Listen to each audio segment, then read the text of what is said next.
One of the things that used to drive me bananas of like for breakfast, if people would be like, "Oh, I'll have eggs," and you're like, "Cool. How would you like the eggs?" And they're like, normal. And I'm like, I don't know your mother. I don't know what that means.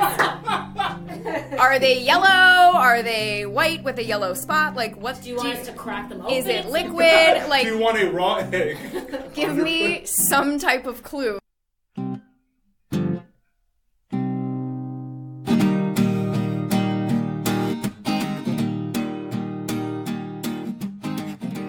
The 27 Club, yeah, a lot of very famous artists, musicians, actors have passed away at that age. You beat that. Congratulations. There's hope for me yet. It's really dark. It depends. It depends on how famous you are. Depends on how famous. How beloved you are. I always thought it was beloved, and I've been saying it wrong my whole life. It's both.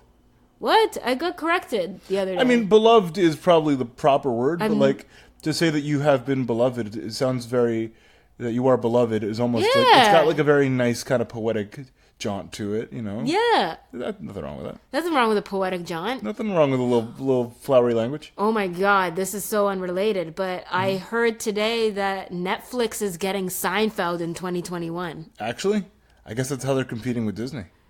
Yeah, but also it makes no sense. The Avengers versus Jerry. That would be a cool crossover. It makes no sense because NBC is taking away The Office and Friends because NBC is supposed to be getting their own streaming platform to compete. But they're putting Seinfeld up. Putting Seinfeld on? I'm sure there's some sort of mathematical reason, some sort of numbers game. Some deal or something? I don't know Some exchange? I don't get Hostage scenario? Netflix is holding Give Jerry. me Seinfeld or The Office gets it. Or the... No, not our most beloved show. Parks and Rec is crying in the corner. The Good Place is already out the door. All right, we made it out, y'all. Ensemble speaking comedies. of TV, I've been catching up. I'm pretty behind on some TV. I've been catching up on my Black Mirror. Oh, yeah? I haven't watched a lot of the new stuff. Oh. Yeah, tell me what you think. Did you ever do the Black Mirror Bandersnatch? I did it a few times and was super unsatisfied. Yeah. Yeah. I made the mistake of reading the reviews and all of them were bad. Just being like, it's not even... It's a gimmick. It was more I love a gimmick, though. Well, I love a gimmick, but it was more gimmick than it was, like, content. Like, it was more about the gimmick than it was about the actual... Like, the whole point of Black Mirror is just how, like, twisting and weaving and despicable the stories are. Yeah. And the characters. And when you take all that away and you kind of just make it a vague things happen because they happen story with the when you can click a button now and then, it's not super compelling to me. You know what I mean? Not to say it wasn't a huge undertaking. Clearly they put a lot of work into it, but, it wasn't what Black Mirror has proven to be over the years to me. Yeah. That was an incredibly unfunny and stark review of a thing that I'm sure a lot of people like. Sorry, unfunny and stark review. Jacob Derwin. We're off of it tonight. We are. You're. But I only just found out that so many revelations. That Black Mirror. I just thought it was just two words put together that sounded cool. Yeah, I didn't think Black Mirror is what your phone and your TV screen and your computer screen looking back at you when it's off. Yeah, that's what it is. Yeah. Look at that. We're sitting in front of my TV. Look at that. Look at that Black Mirror. Look at that Black Mirror. Look at that Black Mirror. Yeah. By the way, welcome to episode 27. I'm Jacob Derwin. Yeah. Oh, whoa. We're 5 minutes in. This is its own Black Mirror episode. I'm Jhanelle Dennis. And this is I'm Trying. We're so glad you're here. Mm-hmm. That was I think we were both audibly a little tired. A little worn out today. Yeah. Actually, what a great segue. We're so on it. What a great segue. Man, to our guests. We're so tired. Oh, I was going to say something else. What were you going to say? I was going to say, coming up this Sunday, whenever the 22nd is, Sunday or Monday, is World Narcolepsy Day. And really? I think it's the first one. First one? The first annual World Narcolepsy Day? I think in terms of nations coming together and recognizing it. And well, every year there's more days, like World Pizza Friendship Day. Pizza Friendship. I want to celebrate World Pizza Friendship Day. Like don't people who've given up donuts day. It's always a new day. But making up stuff. Narcolepsy Day, they're really mobilizing behind it. They want to bring awareness to it. There's all these infographics and fact sheets. Interesting fact that a person with narcolepsy, to just give some insight into what it's like, is it feels like if you've gone 42 to 73 or something hours without sleep. Just in general? It's just like how a normal narcoleptic me feels on a day-to-day. I'm starting to think I might have narcolepsy. Yeah. It's actually very highly undiagnosed or misdiagnosed. Common misdiagnoses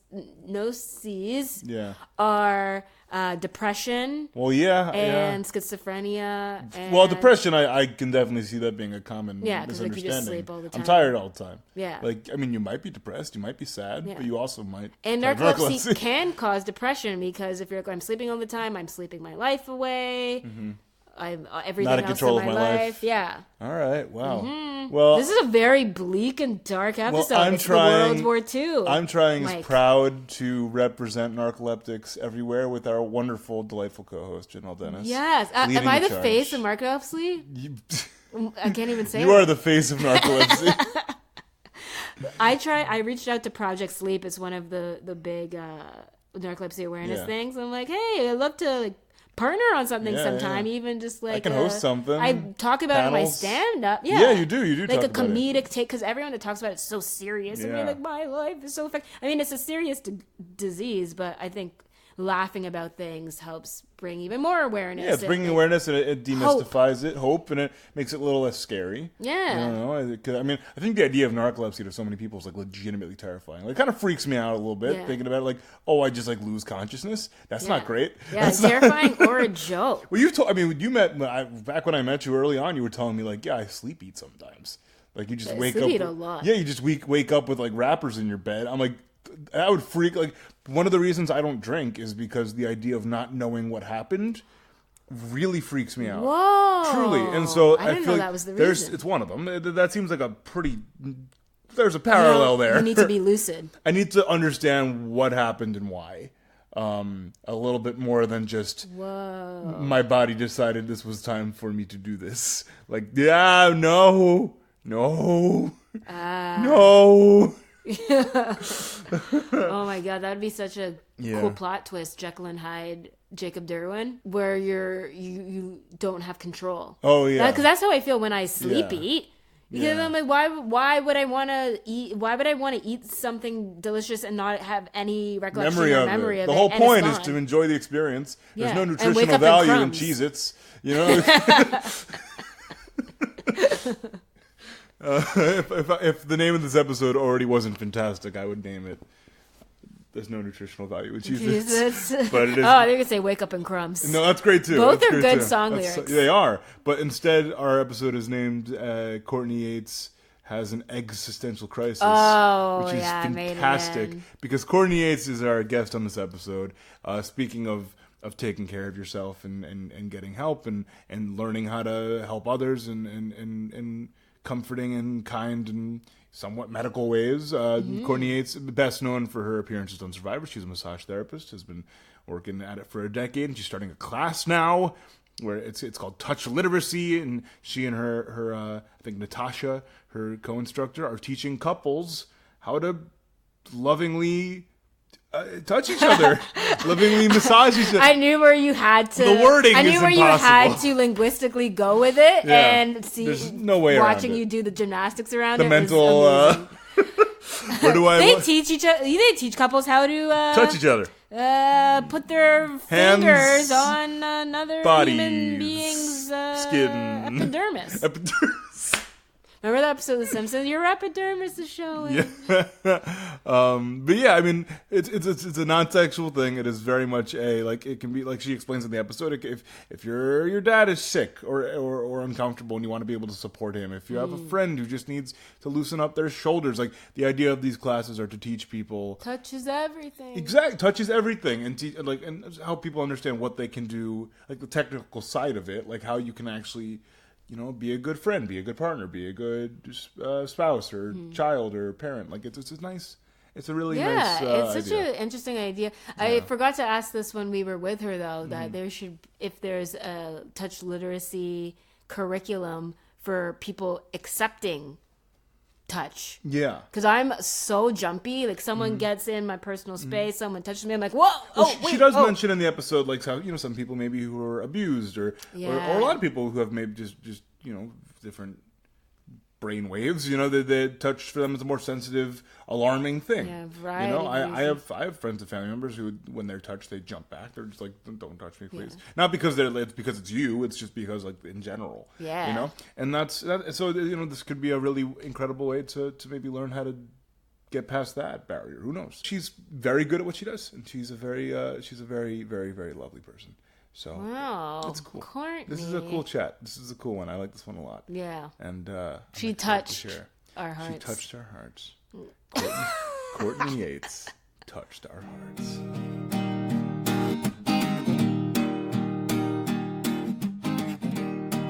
Well, I don't know. I mean, I think I have a somewhat scathing sense of humor. Yes. Ooh, yeah. My favorite.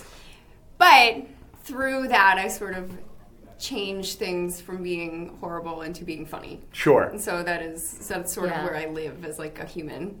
That everything's hysterical. Yeah, and I don't know. I mean, the first thing we talked about was, I don't know if all the friends at home or Jhanelle knows, I'm a massage therapist and I am a tiny person. So that was like an interesting job to take on because it's like my own mental block of like, can I actually do this? I'm like famously a small person. Yes. That's like Phoebe on Friends. Do you remember that? Yeah. So I had wanted to do it, and then I was always like, oh no, you have to be so strong. You need to be Jacob. You know what I mean? To be doing this. Clearly so strong. So then, but people would look at you. So anyway, then after, I did Survivor, and then I did the second Survivor, and I was like, you know what? Who can tell me I'm not strong at this point? Like, I'll be like, I lived through this thing. So then I ended up going to school, and, now I've done this for almost 10 years now. Whoa. And so I was telling Jacob a little bit, I'm starting a project with a friend of mine who's also a massage therapist, and we're both yoga instructors as well. We met each other in our training. And so we're starting something fairly soon. It's called Touch Literacy, and it's teaching... That is... Someone's freaking out. Are you excited? You want to come to my workshop? The people listening cannot see my face right now. But they can hear your smile, though. That's true. So essentially... What? We're introducing a new concept, and, because we're professional massage therapists. You go to school, you do, it's very, technical, all this, like, red tape, licensing, blah, blah, blah. But really, we both worked for about almost 10 years. In different environments with all different kinds of people, and so I've yet to meet someone who doesn't have their shoulder hurts them or their back hurts them, and so especially when you hit 30, but it's optional, and so we want to teach people who are not necessarily professional massage therapists or necessarily able to come get a massage every week to teach them how to work on one another. So we're teaching non-professional massage classes or for non-professional massage therapists. So it's like just to teach people to understand the role of thoughtful, non-sexual touch. And then that way, so it's like, boyfriends, girlfriends, roommates, if you're a caregiver to your parent or anything like that, then you have the ability and the confidence to exchange, we're calling it a thoughtful touch session with one another. So we're teaching a 20-minute back massage, basically, is our first one. And people come in pairs. So you come with your partner, and we teach you specifically. So if you guys came together I would teach you how to work on Jacob. Great. He would learn how to work on you, so that when you leave, you know how to work on each other. Next year for our birthdays. Yes. So, we'll record the whole thing, just the audio of people rubbing each other's shoulders. Just like cracking I feel like that's going to be a huge hit as a podcast. Number 1 episode. Is there okay. Wait, a little higher. Okay. So how long have you been stewing on this idea? We've talked about, we met each other in 4 years ago, and we've sort of talked all the time about different ideas of doing a workshop, doing this, but then this kind of came together fairly recently, and we have a supportive space. So it's Gray Wellness Lounge, which is in Union Square, and I've been looking for a place. It's amazing. I'm gonna hook you up.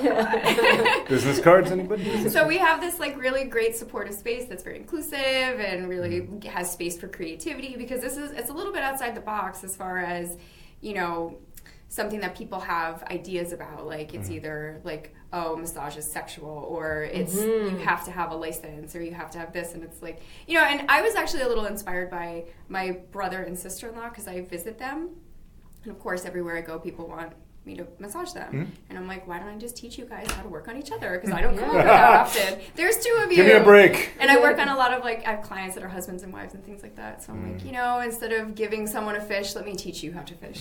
So this is fish in each other's backs. Yeah. Yes. Exactly. And I love that you stress the non-sexual aspect of it, because that's actually, going back to the whole failure topic, my mom and I, we have things going on up here, or we used to, so she would always ask for massages, and then every time I try to give her one, she would say, okay, no, stop. This is, you just, I was just all fingers, and no. And then last week, a friend of mine, he is a rocket scientist, but apparently knows how to massage. So while some people are just good at it. Yeah. I've taught massage. I taught at the school. I've taught classes before, but for people who are massage students, some people just have it. Yeah. We were at the bar, and he was going around giving all of us massages at the bar and leaning into it, and all of us were so relaxed. But then I think people watching us were like, what's going on over there? Yeah, see? But we were all just in such a better mood after, and he's like, you just need to take the time for yourself. And his girlfriend was there, and then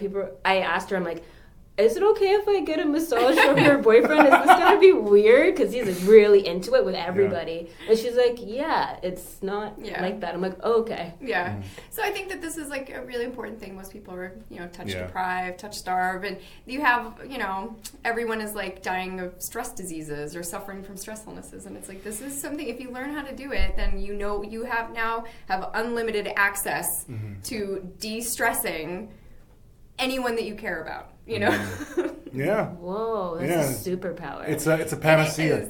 I have a very strange image in my head. So my family, one of my dad's best friends is a licensed massage therapist, or a chiropractor. I think he's just a massage therapist. And so my dad has learned things from him. I've learned things from my dad. My sister has learned things from my dad. We're all a little bit capable. And I believe this was, I think, after my grandfather's funeral.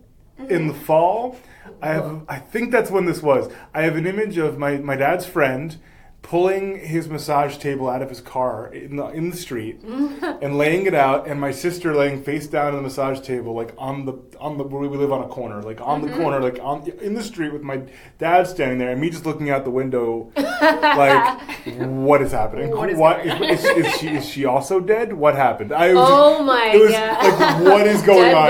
My sister is just laying there, and they're not. I guess they weren't she wasn't working on her yet, so she's just laying there, and they're just standing around her in the road. They weren't on the lawn. They were right off the curb. And I thought we were being unorthodox. And I don't know what's happening here. I have no clue why any of this. So you're talking about the full table with the face hole and everything. The face hole. Right? I'm pretty sure. Yeah, we're talking face holes. Yeah, man. Face cradle, you guys. Now we're gonna face cradle. Yeah, face cradle. Yeah. I remember I'm gonna name a band that face cradle. Oh my god! All right, I'll sing back up. Yeah, get in there. I used to go for massage pretty regularly, like every 2 weeks. Mm-hmm. Oh, wow. Yeah, and Canadian healthcare, what can I say? Oh. See, it's covered. Yeah, it is covered. All countries where they care about you, it's covered. Why do I live here? Why do I live here? You came here. This is your choice. Yeah, I chose this. It's wild. Wow. But yeah. So let's talk about that for a minute. Shout out to Phyllis Tang, and it was in her. She had her own practice, and it was in her basement. And it was all decked out with spa-like atmosphere. She'd serve you alkaline water, very wellness in general, wellness vibes.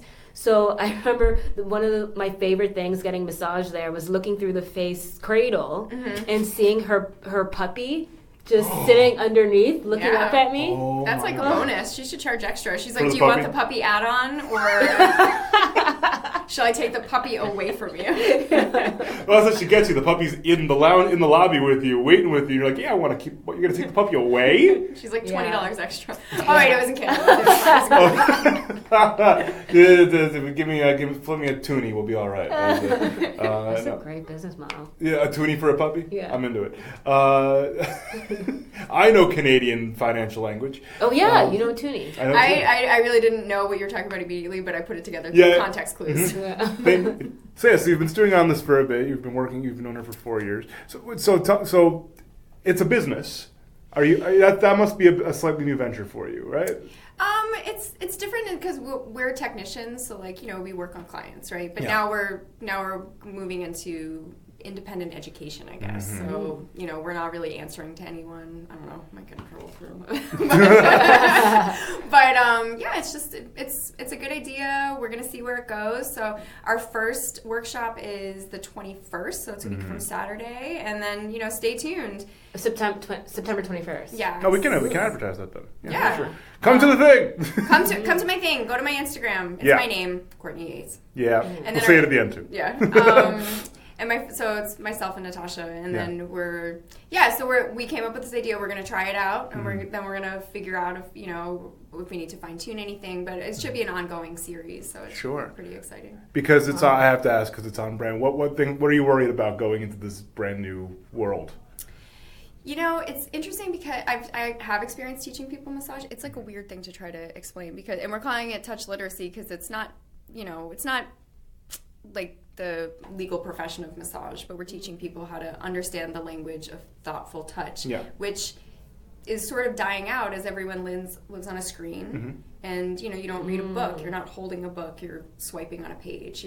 So people aren't really coming in contact with each other that much, and so there's just.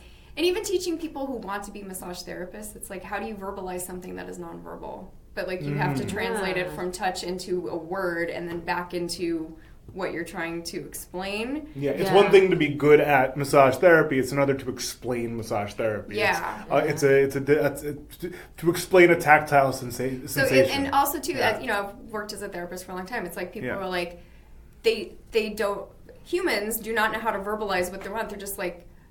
Harder is the word, or it's like there's the language you always have to sort of figure out with every person who walks in. You're like, or if what you're do my you mom, mean? ow. What does this mean? It's similar to so I used to be a waitress. I was a waitress for a long time, and you would have I hated working breakfast. It was horrible. Did you ever waitress or have to wait tables? Did you ever wait tables? I've never worked in food service. Oh boy, it is. It's you really learn a lot about humanity. But one of the things that used to drive me bananas for breakfast, and people would be like, oh, I'll have eggs, and you're like, cool.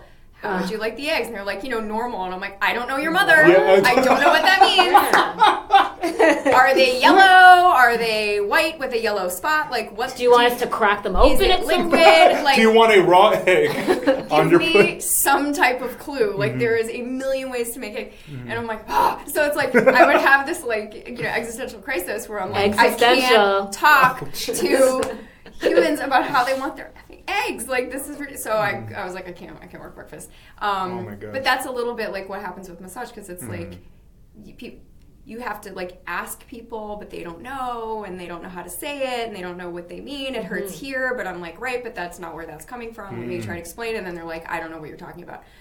So you have to sort of figure out each person. So to translate that into people in an even broader classroom.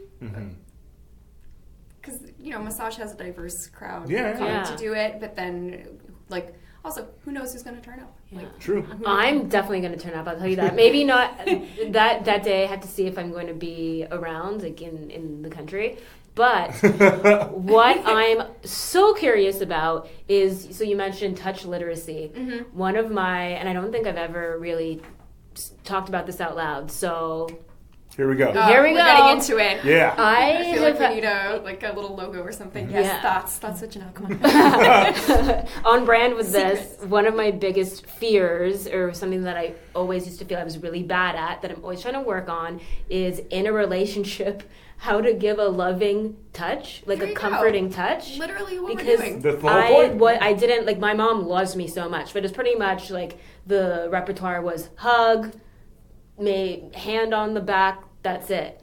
So when I got into my first relationships, because I didn't really date that often, and whoever I was dating at the time would put their hand on my leg and do a nice little scratch, and then I would try and do it back, and it just felt so unnatural. What's your birthday? You Capricorn? Here we go! I'm a Capricorn moon.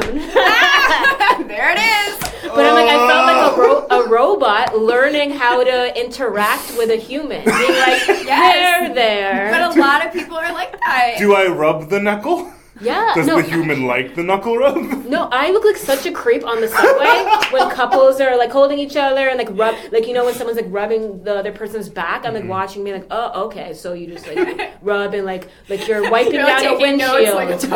Wax on, wax off. What's that girl's problem? Why is she watching us? Hiding behind a notebook. She's But it's true. You have a lot of people that have different levels of touch in their families. Some people are very affectionate in their families. Some people are not at all. Some people have histories of abuse, so touch to them feels very dangerous, and so it can be triggering for people. And working as a professional, you never know, and so you have to sort of start picking up on people's body language or clues, and there's a way to do that. But in this setting, you're coming with your person, so you're already consenting. Everyone is gonna exchange, and it feels safe when you have someone there. Yeah, and that's nice. The point too, because a lot of times people want to give someone a massage or shoulder rub, whatever. They just don't know what to do, So it's well, here, let us show you these 4 techniques. We made a commercial. It was really funny to Oh yeah? Yeah, and I'll post it on my page. But we're laughing about it. We're so stupid, me and her. But yeah, so that's coming up. I'm just gonna ask because it came to my mind. Have you ever had a fan show up? Oh yeah, constantly. Constantly. What? Yeah, of course. We're working in the middle of New York City, so yeah, you're right. I just wonder because I guess I'm trying to say, does that make it weirder, or is it you mean a fan of Survivor? Yeah. Yes. Yeah. Because Jhanelle's never seen the show, so I saw season 1. Okay, so not to embarrass you, but Courtney is a very big deal in that world, at least in my opinion. I'm genre famous. Famous. So to a select group of people, I'm sort of someone. Yeah, no. Yeah. I'd say you're a lot of someone to a specific group of people. You're very sweet. And so I could see that being kind of a big thing, walking in, I'm going to get a back rub from Courtney Yates. I could see that. But also, what am I known for? Being a scrawny, sarcastic. Tiny. Well, yes, there's also that. I'm mean. So now, all of a sudden, you're funny. I'm funny. But so it's then that was also a huge fear of mine to go into this as a job, because I'm oh no, someone's going to know me from TV. They're going to be oh, the girl who couldn't cut the rope is going to give me a massage, and then she's going to talk shit about me when I leave the room. Oh, I forgot about the rope. I'm sorry, Courtney. No, that's fine. That's fine. Look, I did win in the end. You won. I got you won the balance challenge. I remember. Yeah. And I have a very dear friend who my balance challenge, he gave me a whole speech about how I was like Muhammad Ali, and I'm wow, you really like me. Thanks. I listened to it, and I was you love me. That's clear. You love me. But how I handled that was actually if people recognized me, they would say something, and I'd be shh, don't tell anyone. So now people like to have a secret with the survivor, because now we're playing. Nice. So now we're in an alliance. And then I got busted by my coworkers. So I started working at a very high volume spa in the middle of the city, and I was able to, for almost, I think, like a year, sort of just deflect it. So, because I didn't want anyone that I worked with to know that I had been on TV, because then it's like, oh, you think you're this or whatever. And I wanted to, like, just, like, prove myself as, like, a technician, you know? Yeah. And so I would sort of pull people aside and be like, shh, don't say anything. But then... So you had the whole... All your coworkers all had their own, each had their own. No, they didn't know. None of my coworkers knew. Oh, just the clients knew. Just the clients. Okay. But I didn't want it to be on like Twitter. I didn't want people to know they could come and see. Like I just kept it very very quiet. Okay. For a lot of years. That's funny. So I only started saying it like I think when I got my yoga certification, because I was like, oh, that's fine. Like that's like a little less personal. But like to have like random people know where you can find me.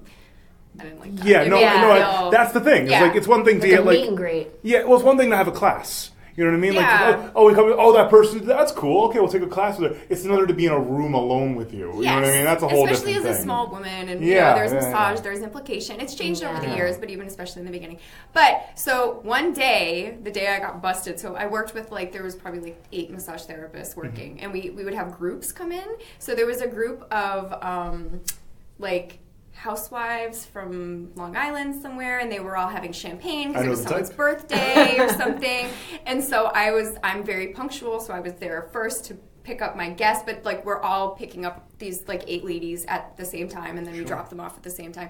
But they were already pretty lit, yeah. And so I walked in, and the one lady's like, "You're Courtney from Survivor!"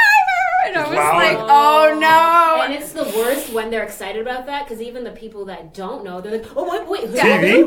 Now they care, and so they were like, "We need a picture," and I was like, "Okay, do it fast." And so then all of the other massage therapists show up, and I'm standing flanked by 4 ladies on each side in the middle of their picture, and they were like, "What are you doing?" And I was like, I gave a really good massage. I was like, no, we haven't started yet. We haven't started yet. Oh my gosh. Everyone was like, "What are you doing?" And I was like, I'll explain it. So they've worked with me for a year, and they were like, why do they want your picture? And they think they're Gwen Stefani. So I we put the people in the room, and then you let them get undressed and get on the table.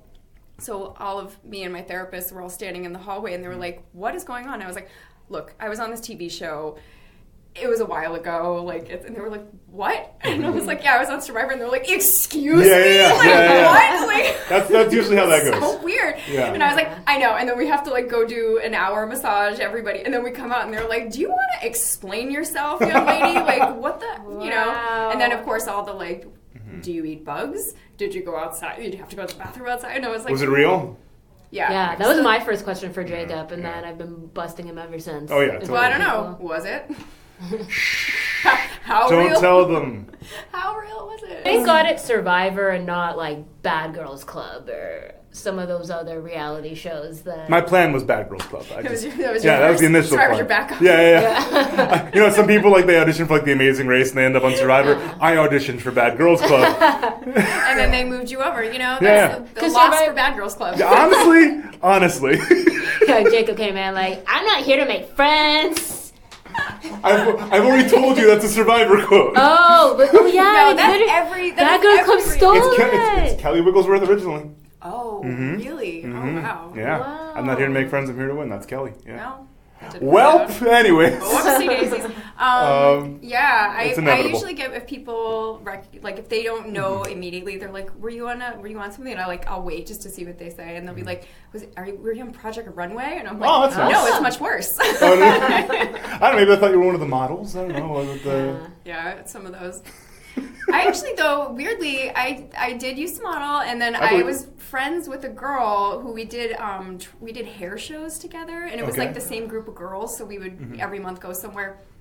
And this one girl, she lived in the city, and we would share a hotel room a lot, and then people would come up and say things to her, and I was like, "Okay, I don't get it." And then she had been on America's Next Top Model. Oh wow! And so I was like, "Oh, you were on." It was before I was on Survivor. Oh, really? Okay. Yeah. But so she was like, she's like, "Why do you think all these people stop and to ask me about did I really work at Walgreens?" And I'm like, "I don't know. I thought your hair pretty. is cool. I have no idea." I was like, "Oh yeah." It was like a preview of my life. Yeah. Okay, this is one heck of a crossover. I was like, yes. I want that. Give that to me. What was the But being on Survivor proves that you are, and I may be completely off with this assumption, but I think it proves that you're strong and resilient. But here's the other thing. Maybe do you get this too? I was like, whenever something goes wrong, like my boyfriend and I went on vacation, and like the hotel was like, it had a lot of like just weird things, and then he's like, but you were on Survivor. I'm like, why is that always the baseline? Why should I suffer just because I have previously suffered? Exactly. Why can't I have anything nice? Like, well, the worst is like I wasn't shown on the show, but I was like the second person to make fire at my camp. Like I was very good at that, and yet my dad's in the backyard at family meetup setting a Duraflame log on fire. I'm like, I can build you a nice fire that's not going to go out in an hour. You know that. It's like, yeah, but, I think for me it's the opposite because I couldn't hang because I was out. So people forget that I trained for months. Oh, wow. Like, we have very different experiences. You train? Oh, I knew you trained taught myself, physically. I learned how to make fire in my backyard. I was tying knots. I don't think I ever made a fire. Oh, you're one of those. 2 seasons, yeah. You're one of those. You went on Survivor without making fire. You went on the Amazing Race without driving a stick. The mental... No. Strategy. Cool. Well, I know we were going to plan on talking about this, but if you want to talk, but you weren't expecting to make it past day one. I mean, no, I was fully told that I was. In fact, I will go so far as to say I was promised that I would be the first person voted off, and I was like, because they wanted me to do it, and then I was like, it was really last minute, and they just like shoved me into it. But I was like, well, what? I'm like. And they're like, look, you'll be the first person voted off. They always get rid of the little girl. And I was like, I'm listening. What does last place get? And then they were like, well, you get this much money and then you get a free vacation. And I was like, dude, sold. Oh, cool. Yeah. That's great. So I like packed a bag. I brought all these like clothes, books. Like I was like ready. And then I ended up, by the end, they would be like, do you think it could be you tonight? And I'm like, I will die here in this place. The entire production will pack up and leave, and you will leave me here. Like, I cannot exit this situation. It's like not in the cards. And they were like, all right, shut up. It's fine. And now you're one of the best known, considered one of the best players of all time, Courtney Yates. Best players? I don't know. That might be generous. I might be known. I think they give me like nice like honorary things. They're like, oh, fan favorite. I'm like, yeah, I'm not like great. I'm not great at anything. I've never talked to anybody who was. I mean, I've talked to them, but I'm not at length with anybody who was on Heroes Villains. Give me your honest reception to being told that you were going to be labeled one of the bad guys. I knew it. I thought it was was that the... Season 20 was called Heroes vs. Villains, and they brought back 20 players, and they divided them into a heroes tribe and a villains tribe. Oh. And our friend here was decked out in all red. I was a villain. And how did that feel, honestly? Like, we had so much fun. The villains team was so fun. And I was like... The only thing that was a struggle was I think like in there are no heroes in Survivor. Never. All that means is that you're good at camp. Yeah, or maybe you make a house, you build fire. Maybe you're like a big strong guy in challenges, No, because Rob was good in challenges. Well, Rob was pretty good at everything, but like they were just like the people who like helped out. So like the villains camp was an absolute disaster because it was everyone with like a slick mouth and who like just didn't do anything. Like I am one of them, So then they were like the production people were like, Courtney, you seem to be making a roof, and I'm like, dude, we're all gonna die out here. like no one's doing anything. I did hear a story while I was in Fiji that apparently the villains like you guys didn't even make a shelter. Like no, you just hung out on the beach. We had a really crappy shelter, and then we won a tarp. So we won the first tarp, and so then we made that into like the roof of our crappy shelter. Then we won a second tarp. Okay? Oh God, guys! So then we had to.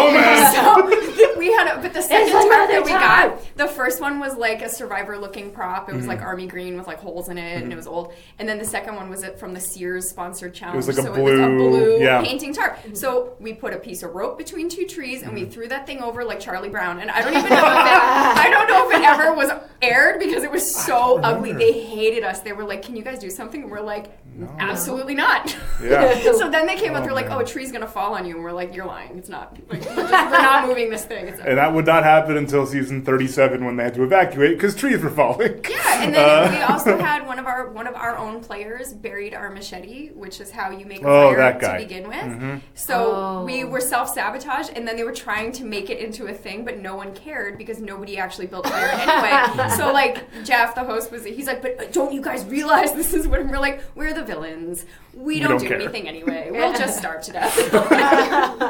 It's fine. Oh my God, what a time that must have been. But it is fun to have that as like just a credential, like I'm a TV bad guy for the rest of my life. I would love that. Mm-hmm. Yeah, do you love it? Of course. Okay, it's hilarious. I'm just making sure.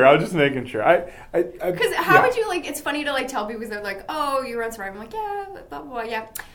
And they're like, "Are you a hero or a villain?" And I'm like, "I'm a villain." And you get to be like funny, whereas like it must be such a burden to be like, "I was a hero." Like, how do you not sound like a jerk saying that? Honestly, most of the heroes I've heard about were just as difficult as anybody. It's just TV perception. You know, it's when you're starving on an island, no one's that great. You know what I mean? Everyone's got their problems. And or you know, it just depends on your taste in people. That's true. You know, so to me, I like funny people. So like, I don't care if you're mean. If you're funny, that's like, you know, we're good. That's pretty good. I'll take it. You know. But yeah, that's just for the sake of reminiscing. But so how long did you waitress after the show? Because I'd imagine that. I mean, while it was airing, I imagine you were too. I did. So I was in. I got found for Survivor at my waitress job. Yeah, Lynn found you at. What do you mean you got found? Yeah. Someone walked into where you were. I mean, you've probably told the story a million times, but that's okay. New friends. Sure, go for it. I know it. It was. I was working late, and it was actually the finale of the season before Fiji, and she was eating. Like, the woman just came out after whatever with her friend. It was just like eating a cheeseburger, and then This was in New York. In New York, at the coffee shop. Rest in peace. It's no longer with us. Do you know the coffee shop? The New York famous. You know, you might maybe. No. Anyway, it was an institution for a while, but it's called the coffee shop. Just coffee shop, but it was like a thing. Wow. And it was it's like people. Older people, I think, know it now. Yeah. But anyway, so these, you know, douchey bro guys were being annoying, and so I cursed them out and was like, "You guys are, you know, go fuck yourself." Blah, blah, blah. So then this woman chases me into the dish room, and she's like, "I've been watching you for an hour. You have to be on my show." And I was like, "What is your show?" And she's like, "It's Survivor." And I was like, "You've lost your mind." Like, I was like, "What?" And like all the kitchen guys are like, "Oh no!" Everyone lost it. Everyone hit the deck. I was like, "You're crazy." So then she like kept doing it, and then she's like, "Well, what about The Amazing Race?" And I was like, "Yeah, okay, my friend likes that show." Because Rob had been on it with his wife. Oh, they'd already been on it at that point. Yes. Wow. So my friend who watched it, she used to call me and be like, "We should go on this show. The guy from Survivor's on it, and we'd be so good," and blah, blah, blah, blah. So like, I gave her my phone number. She called me the next day, and she's like, "I don't know if you thought I was kidding, but I'm dead serious. Like, can you come to the airport?" And I was like, "Wow, what? Okay." And then it was all lies. Like, I don't have a driver's license. I can't go on The Amazing Race. Oh, wow. And so they were like, "Well, we want you for Survivor." So I ended up on the show. Yeah. Whoa, just by saying yes. And then, so by being yourself. By being myself. And then that's how I ended up on the villains team, I guess. Being, like, sassy is the word Jeff used. And then I went back. I hate that word so much. You know what? It's sort of the polite way to say bitchy, I think, right? Okay. It's like the older person polite way to be like, "Oh, you're a bitch." You're sassy. I'm like, I know what that means. Okay. Thanks, guys. Appreciate it. Chutzpah. Yeah, there you go. So then I went back and I still worked there, and then I went on Heroes and Villains. Maybe I wasn't there or not. I was at that job for a long time, but I came and went a lot, and that was like sort of the beauty of that job is they were always very supportive of whatever you wanted to do. Like it wasn't some full-time office gig where if you're not there for a few weeks they have to fire you. No, absolutely not. It was like my second home. You know what I mean? For a long time, and when I moved to New York, I didn't know anybody. Where are you from originally? Boston. Oh, okay. Which, speaking of the villains, there were 3 people on that season from Boston, and we were all on the villains. Me, Rob, and Danielle. Oh, Danielle's from Boston. So, and Danielle and I are from like towns right near each other too. Got it. And Danielle and I are the exact same age. Oh, wow. And Rob is a couple years older, but we were all 3 of us born in the same hospital. And, wow! I know, and he was like, "What are they trying to say about people from Boston?" I'm like, I think we're assholes. Like that's even I know that. I'm from Canada. I'm like, what are you not getting? All right, well, we're getting to that point where I'm going to ask if there's anything that comes to mind, something that brings you comfort, maybe something that was a little harder to laugh off. Maybe you're just getting past it, and trying to figure out what's something you can do too, or what's somewhere you can go, or something you can bring, something you can enjoy. Something that I like encourage people to do, and I do literally every day, sometimes multiple times a day, to be honest, is get in the bathtub with like salt and oil and just soak and clear out your body and like start over. Like we're all a skeleton covered in a meat suit with connective tissue, and it gets all wrinkled and like pulled up in different sections, and that's what makes you feel bad. So if you literally get in hot water and let your blood vessels through your skin. But even without it, even if it's just the hot water, like lay down and let all of your blood vessels open and like, you know, relax yourself and clean out. Like relaxing is a physiological thing, and so you can literally feel better by doing something that doesn't cost anything. You know, if you have access to a shower or a bathtub. My bathtub stopper doesn't work. Buy one at Home Depot for 99 cents. I will give one to you. It's like, this is, everyone always has the Courtney Yates promise. I will buy you a bathtub. I don't give it to you. Mine's like one of those weird metal-y things, and I think it's jammed or stuck in a certain way, but there has to be a way for it to work. There's a way. Or then get in the shower. But it's like you can literally like just feel better, you know? Yeah. So that's something that I encourage. That's a great tip. I like that a lot. Especially with the salt. Yeah, I haven't fit in the bathtub since I was 12. So I joke that if I'd won Survivor, my first rich person purchase was going to be just a very big fancy bathtub. Nice. Just one of those like cloth foot, just like ridiculous. Here's the thing about a big one. I mean, you want one that's like can fit you comfortably, but I live in a New York apartment. I have a tiny little bathtub. I'm a small person. I fold myself in there. And the thing is, you don't want a huge one because then you have to wait forever for it to fill and then empty. That's true. Think about you only need to just get in there enough to submerge and then get out. So it doesn't have to be a whole big production. It's like, under 10 minutes and then you literally feel better. I just want to see that Instagram photo of Jacob with his feet out the bubbles and a rubber duck. I tried in the hotel room in LA during finals for casting because there was a bigger bathtub. It was a nicer hotel. I'm just like, I'm going to be here for a week. Let me try. No, it was either my entire like torso is exposed or all my legs are up. It's just that's okay. Then you take turns. I'm not taking no for an answer. It's a pirate ship ride going back and forth through the water. Love the pirate ship. Yeah, solid ride. Arg. Okay.